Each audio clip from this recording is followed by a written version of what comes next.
best way to get better at programming is to practice.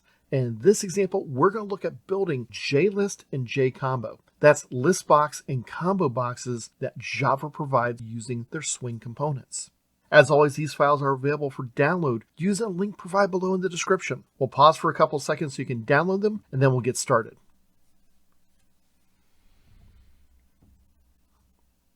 All right, so let's get started. You notice we have everything set up much like we've done with our previous examples of text boxes and text areas and things like that. We have a couple of J labels, but we have a place to create some variables. We also have in our constructor an array of strings. These are names that we then import into a vector. Notice we use the arrays.asList, pass in that string array, and create a vector of strings. Just a little bit easier than going through and saying names.add and using that over and over again. Now you might say, why do we need that? Well, you're going to see us use that vector in just a little bit when we create our objects for JList and JCombo. So let's go ahead and work on that real quick. So I'm going to come over here and create a private variable. This is going to be a JComboBox. And I'm just going to call this namesCombo. Then I'm going to create another private variable, JList. And I'm going to call this nameslist. Notice I'm keeping these very similar in how I name them, just for simplicity's sake. There's a lot of similarities in how the JComboBox and JList work, especially early on and easy. So that's why we're going to do the two of them together. You can see how we've created all our labels and things like that. We're not going to go into those. We're going to create our actual objects. So I'm going to come over here and say namesCombo equals new JComboBox, and you'll notice that my combo box, because it takes a vector, it says, ooh, I've got only one vector already there. That is of names. So I'm just going to put that into place.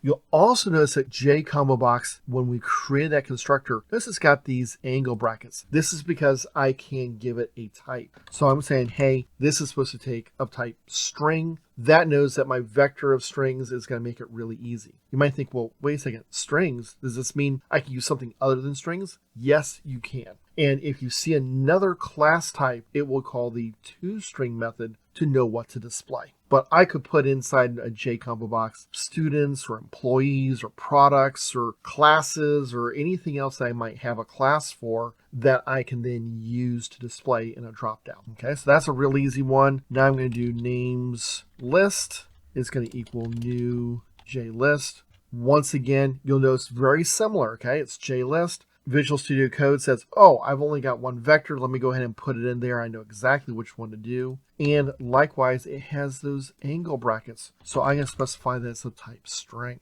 Okay, so that's easy. Now, just to make it easy, I'm going to go in here and create an action lister to detect a change in my combo box. That's the only one I really care about. I could do the same for Listbox if I wanted to. I'm just picking combo box. So what I'm going to do is I'm going to say namesCombo dot add action listener, and you're going to notice that Visual Studio Code is going to try to say, ooh, namesCombo. No, that's not what I want. I'm going to specify new action listener. This is going to create an anonymous object for me. You notice it gives an error. If we go back to our previous example, which is listed up below in that corner, we're going to see that there's a certain function that we need. What is that function? Well, it's a public function, returns void, action performed.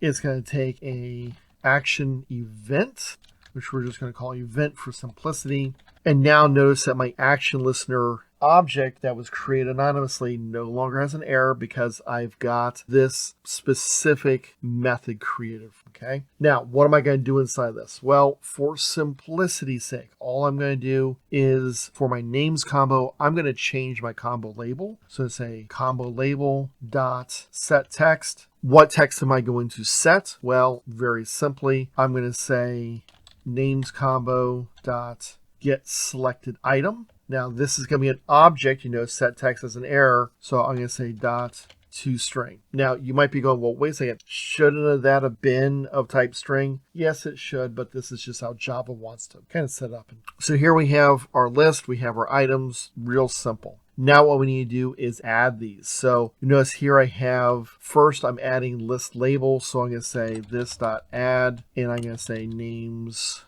list, because I want my list to be together, both my label and the list. And then I'm going to do under this.add combo label, list.add names combo. So just real simple. We've added all these things before. Now I'm going to run this.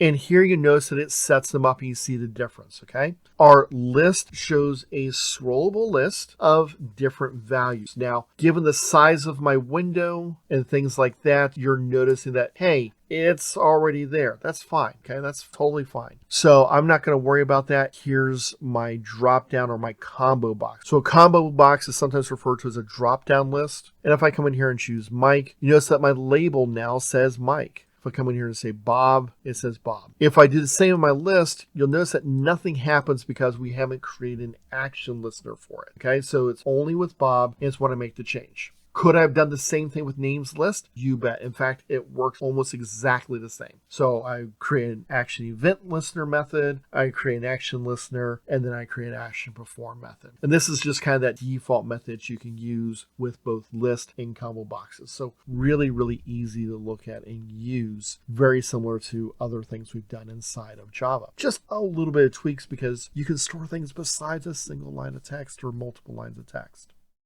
Hopefully you found this example helpful. If so, please give the video a like and consider subscribing so you can see how to get better at programming more practice.